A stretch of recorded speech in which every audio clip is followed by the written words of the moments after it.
Welcome to the video GASWAD 2025. My experiences, the Koi Geek, based in the Forest of Dean, very close to Cinderford. Okay, as Vince and Dave and the team have been saying, we need to get out there. We need to just put some videos together to show what we're doing. And really lesson learned already. The orientation of the phone has a big impact to the quality of the video going out, hence this is my second attempt at doing the video.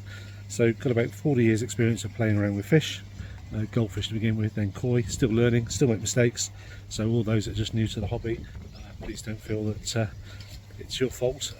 We're all learning still, and everyone that's been doing it a long time will say you never stop learning. So as we take a walk down, one of the things we have here, I'll turn you around, is that obviously to offset a lot of the power hungry devices that we use for our fish and our koi, we need to offset that power. So what I tend to use here today, you can see it's beautiful blue skies, and we've had a great May and been generating lots of solar. If I turn you around, I'll start to show you some of the solar infrastructure we have here going forwards. So we've got a couple of 440 watt panels there. They're on a tracker system, self-built, so it just tracks based on the sun's position. It doesn't use the sun's sunlight, so even if it's cloudy it still tracks, and that's great for generating free energy. We also have another 400 watt panels on the top of the koi house, which obviously then helps to also offset the power. And then I also have another 4 panels on the main pond, and I'll show that in another video. All helps. Octopus Energy is also very good on the Agile tariff. Allows you to charge a battery, so lucky to have a Tesla battery, 13 kilowatts, charge that at night on anything from 5p to 12p per unit. Sundays are great, so today, Sunday, Octopus on the Agile tariff, overnight they were actually paying me to charge my batteries up something like 8p a unit, and all day today the energy's been below 10p a unit, so it's even better. So charge the battery and then get everything going as we do. So I'll pause the video there and we'll go forwards. Okay, so we'll down by the koi house now, so I'll whip you around and show you what it looks like. So it's my converted garage, as you see, solar panels on the roof again. The sun is still out, beating down all that free energy. A lot of work going on. We'll take a stroll into the koi house and see what's going on. So we're now inside the koi house. So maybe some of you have seen a video before. It's all pre-built. So I built this last winter. So it's all insulated, 4-inch of insulation around the garage to keep it nice and warm. Ceiling needs a bit more work. We need to put some insulation in there. The silver foil has worked to a certain degree, but not perfect. And then we've got a railway sleeper pond, 9,000 litres, 2 windows. Built by my good self earlier this year. A few lessons learned. As we look down here, the optical illusion looks like the wall's pushing out. In reality, what's happening is the wood is shrunk, and when I actually put it in, I didn't actually align the two faces up perfectly, but as you can see, the walls are all vertical, no push out, so I'm not going to worry too much. As we go across, I've got a retrofit bottom drain on the first one, and then I've got a glass surface skimmer feeding into Draco drum, Solon 25. Great unit, had it for about 7 years now. Original screen on it, no problems at all, just keeps working. And then there's a bio unit to go with that, with the media boiling away, has been for a while.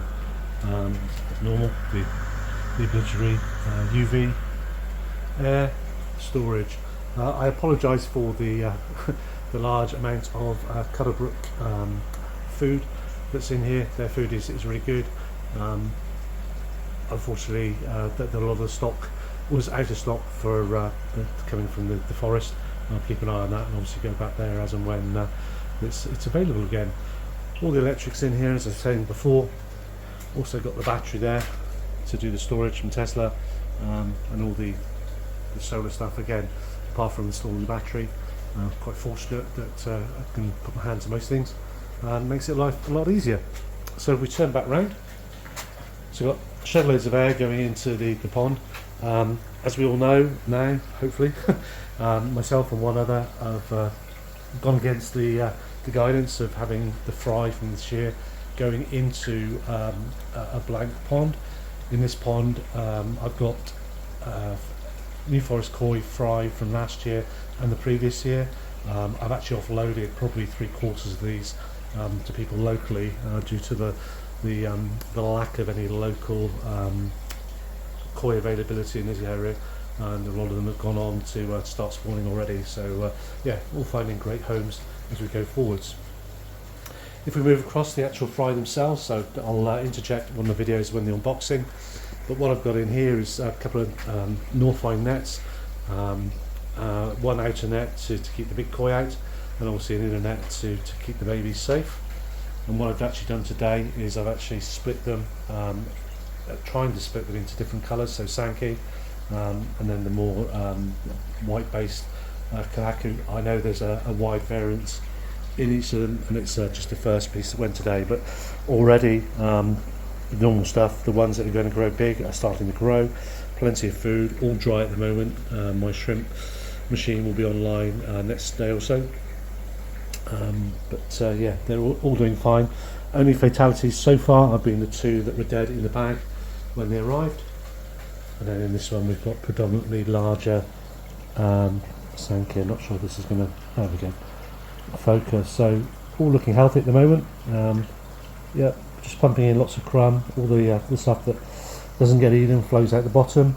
Quite funny watching the larger fish scooping it up at the bottom, but it just means that it's the quality of the water for these youngsters is pretty good. And then put the zips across at night just to save any problems. So yeah, it's all going very well in here. So we'll leave it there, and I'll update the video as we go through the week. I'll just spin you around. So I'm no expert, I have no desire to be a YouTuber expert, but I'll make sure that I share my experiences, both good and bad. If I make mistakes, I'd rather others get to see those as well as we move forwards. So yeah, catch you on the next video.